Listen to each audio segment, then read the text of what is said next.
Hey, what's going on, my YouTube family?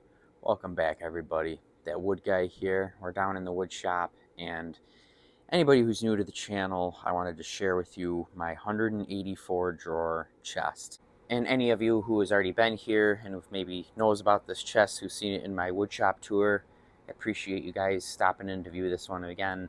But I wanted to take a little more thorough tour of the 184 drawers and how I built them and what the purpose is and why it's actually in this spot. So the whole chest measures 7 feet tall by 38 inches wide by 12 inches deep. And then each drawer approximately measures 4 inches wide by 3 inches tall by about 11 inches deep. And they're all the same. I chose to build the chest out of figured maple and black walnut. The whole carcass of the chest is the maple, and then it's all trimmed out with the black walnut. I also handmade my own hand pulls, hard maple sandwiched in the middle of 2 pieces of black walnut. They're all brass screws, and I made the drawers, again, like I said, all the same size, and each drawer is all dadoed. If you guys aren't familiar with what dados are, it's all these little notches and grooves on the back and also on the bottoms of the drawers, holding these all together. And that goes with all these cubbies as well. Each drawer has its own cubby.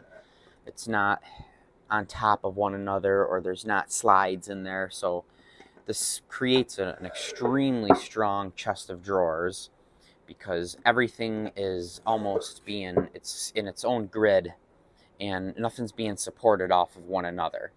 So all of this, vertical grid goes right down to the floor base, and then, the horizontal grids go all straight across. Everything is dadoed into one another, which again makes this chest extremely strong.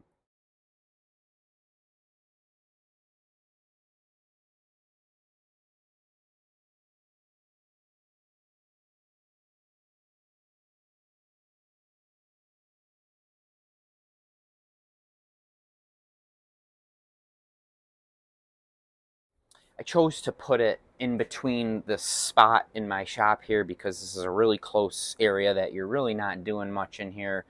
I don't really fight trying to bring lumber through here, so it's a good spot for hardware. I have plenty of room to open up the drawers, look at what I need.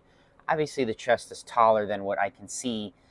This is not even used up here yet, but it would be used for more stuff that you're not using regularly, opposed to all the stuff that's on the bottom here that I do use on a more regular basis. And I did build these drawers to be able to, quick remove, bring them over to wherever I'm working on a bench and place them, and they're not taking up a lot of real estate yet. I have, all my screws and hardware that I'm using right there. So they're small enough to be manageable, but yet they're big enough to be able to contain a decent amount of hardware. And I don't know about anybody else, but I hate cardboard boxes. And I also hate when dust fills up them plastic little bins, like you guys see under here, underneath my bench, where you'll see Faith lay a lot. This spot usually gets a lot of dust in here because it's just wide open, and it gets real dirty, the hardware, but it's an overflow of stuff, and I just haven't quite organized and went through it yet. But the whole chest, again, has worked out for me really well down here in the wood shop, holstering all my hardware and then being able to carry the hardware around on each project with each of them little drawers. But I kind of wish I had the full build video for you guys to be able to share it with you. But, here it is standing now 7 years later down in the wood shop, just like the day I built it. And it's quite a conversation piece. So yeah, each of these little handles I custom made, little brass screws holding them on. 368 brass screws.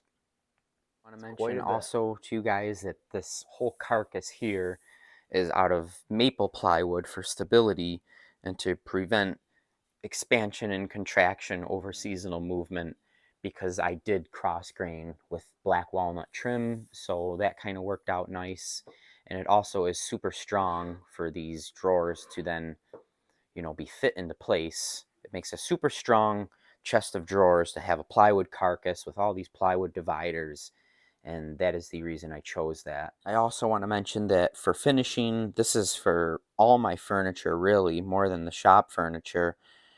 I use a Minwax polyacrylic clear gloss because your gloss is your hardest finishes, and it's water-based, so there's low odors. And as you guys can see, it gives a really nice finish. It maybe gives it a little golden ember, depending on the species of wood that you are sealing.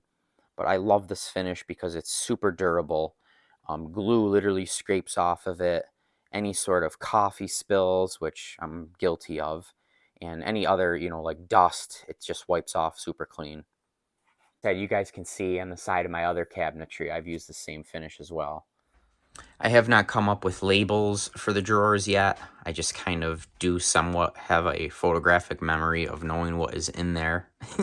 As hard as it is to believe, even though I do stumble around and guess when things are. But I thought of a grid system, like, A through Z kind of thing, 1 through 8, and having a chart. I also thought of just having little front labels, but I haven't wanted to disrupt the front of the drawer, so I'm not sure what I'm doing still. I hope you guys enjoyed that short, quick tour of my 184 drawer hardware chest. And again, if you guys have already seen this, I appreciate you stopping in to check it out again. And if you're new to the channel, I really appreciate you coming over here. I hope to keep you entertained. I wanted to share a little more detail on this build and what it's actually for down here in the wood shop, because I know it's caught a lot of attention. So please ask more questions if you guys have any, and let me know down in the comments. And we'll catch you guys on the next one. Until then, be good, be kind, and we'll see you later, everybody.